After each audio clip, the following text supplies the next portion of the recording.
Hey everybody, what's going on? I'm DJ Sixsmith. Welcome to Sit Down. Kheng Hua Tan is here with us. She's in the CW's brand new show, Kung Fu. Kheng, really nice to meet you. How are you? I'm really good. And, hello from Singapore. Isn't it amazing? We can Zoom like this. We never It would is be able to do amazing. this if you're in Singapore and I'm in New Jersey, but that's the beauty of technology, right? No, absolutely. And, in this time, um, any way that we can connect, any way that we can communicate and share, I go for it. Yeah, I'm here for it as well. And I think the cool thing about this world right now is that we can connect through TV, we can connect through film, right? And your show Ab- Kung Fu has really resonated and connected with people. So what's it been like to see the response so far? I think it's been wonderful. And I think that, well, first of all, every time you're starting a new project, especially for a television show, when you're building something up from the ground, you really have no idea how people are going to take it.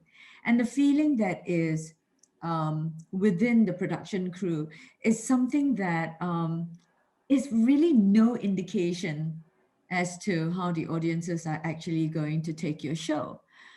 So we knew instinctively every day on set that we had something special. Our relationships were very, very special. Um, but we had no idea how the audiences were going to take us.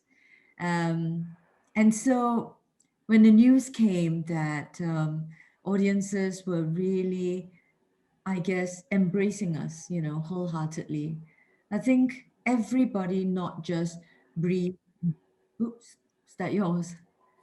A sigh of relief. Um, but it also, I guess, reinforced that everything that we were feeling on set must be real. And so let's continue doing this. What's been most surprising, whether it was the filming experience or the response? What sticks out to you the most? I think what has been most exciting for me and surprising for me is that, as you know, Kung Fu, before we premiered, it was very much seen as an Asian American vehicle, you know. But when the show came out with the responses, we could see that many people, no matter what race they were relating to a lot of the main themes in Kung Fu. Themes of family, marriage, love, acceptance, um, finding your way through differences, finding connections, deeper connections with family members who are very close to you, and yet, you found difficult to, I guess, understand. All these themes, I think, are themes that every family member, no matter what race or what culture, what country you come from, I think every family goes through, um, uh, scenarios like that. Um, and and I'm so heartened to see that you know the themes of Kung Fu live beyond just being an Asian American product. It's a show for everybody. It universally connects people. And like you said, there was a previous iteration of this show. It looked a lot different. And here we are in 2021. And there's folks like yourself who are in this. And I know representation is huge for you and so many others. So, what does it mean to you to use your platform in this moment, especially what's been going on here in America? There have been a lot of brutal attacks against Asian Americans. So, this show feels like it has a little bit of extra juice just given everything we're talking about here. I think when you work on a project, not just a television show, but any project that surfaces a current issue that is so affecting, like, for example, what is happening with anti Asian hate or anti Asian violence. Um, it makes the work so, I guess the word for it is like pungent. Mm-hmm. It it feels very, let me give you an example. It feels so surreal to receive your script. And then we have this big Zoom meeting and we're reading the script. And the script involves a scene where an older person is being beat up. And at the same time, you're reading news, daily news that is happening right now outside your door. And exactly the same thing is happening. The feeling just makes you want to use this platform and honor this platform in the best way that you know how. And I think it's so lovely that Kung Fu not just presents these scenarios, but um, the lens with which they you know present the scenario comes from many different characters, and many different characters are dealing with it in their own way. um, I love that. So, like for example, for the Mei-Li character, she's older. She comes from a different place. When she looks at, for example, a violent situation that involves a minority, her entry point is completely different from how her daughter might look at exactly that same situation. And then we get that airtime to actually, as characters, talk about it and deal with the differences and deal with the situation as different people. that's that's great. Yeah, that's There, really great. there's so much to think about with the part, with what's going on in the world. Do you feel like sometimes audience members take it for granted that they just think actors show up, look at the script, do the part, right? Like you're thinking about it constantly. So can you just describe how much preparation goes into what you're talking about here?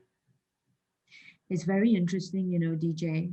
I feel that, and I can only speak for myself, I feel that my particular situation in Vancouver um, really helped me to prepare for all my scenes in a very efficient manner, because my character was going through so much of what I was going through in real life.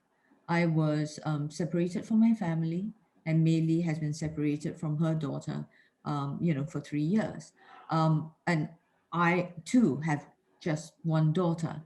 Um, the whole idea of dealing with my husband in the show, you know, despite years of being married, um, there are certain things in life that, you know, you haven't shared with your partner. Yeah, despite the fact that you've lived together, you think you know each other really well. I've gone through situations like that as well. And so the preparation is not preparation in how people may, think preparation is. I didn't need to do research. I didn't need to whatever.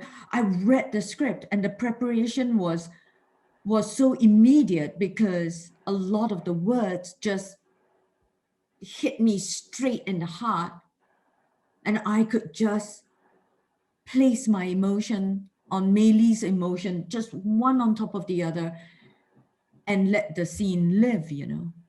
And in many ways, that symbiosis between what I as an actress and or no, what I as a character and what I as myself was going through um, was very cathartic for me, because it helped me to release, I think, some of the emotions that I would keep in, because why express your sadness, every day in real life? I mean, it's so counterproductive, right?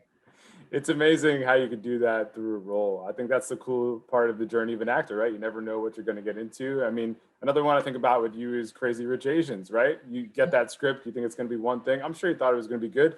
Turns into a movie that makes over $200 million. So what's the wildest part of that whole story there? I think the wildest part of that whole story, and actually the wildest part of everything that I've been going through in the last 3 years, um, is just that element of surprise, the fact that you never know what is around the corner, you know? Just keep your heart open, keep your mind healthy, keep good people around you, um, keep calm, be brave, but not reckless. That sort of being really allows you to accept whatever is around the corner in wonderful ways. And, everything started opening up for me outside of Singapore following Crazy Rich Asians in my late 50s. And because I was in my late 50s, I felt that I was in such a good place for all these adventures to happen. I never felt scared because I guess I had lived long enough and my heart was mature enough and I felt steady. I feel steady, Um, and then one thing just happened after another, Crazy Rich Asians, and then the representation in the United States, and me getting my visa so quickly, and then just, doing Grey's Anatomy, and then Magnum PI, and then going to Hawaii, and then suddenly Kung Fu, and then I'm packing up my apartment in LA just when I set it up, and moving to Vancouver, and now I'm back in Singapore for my summer hiatus, and getting ready slowly to go back and film my second season. It's all this flow of energy that is surprising and beautiful. I think especially because I'm older. People think that when you get older, life is just the way it's going to be from now on, right? But so no, TJ, so no. If you're welcoming some new energies into your life, it will happen. That's really beautifully said. And be brave, not reckless. I love that. Kheng, Be really brave, nice but to not meet you. reckless. Yeah, but Let's not make reckless. Yeah. Kheng, really nice to meet you. Thanks so much for the time Very nice and to best meet luck with you. everything going forward. All right.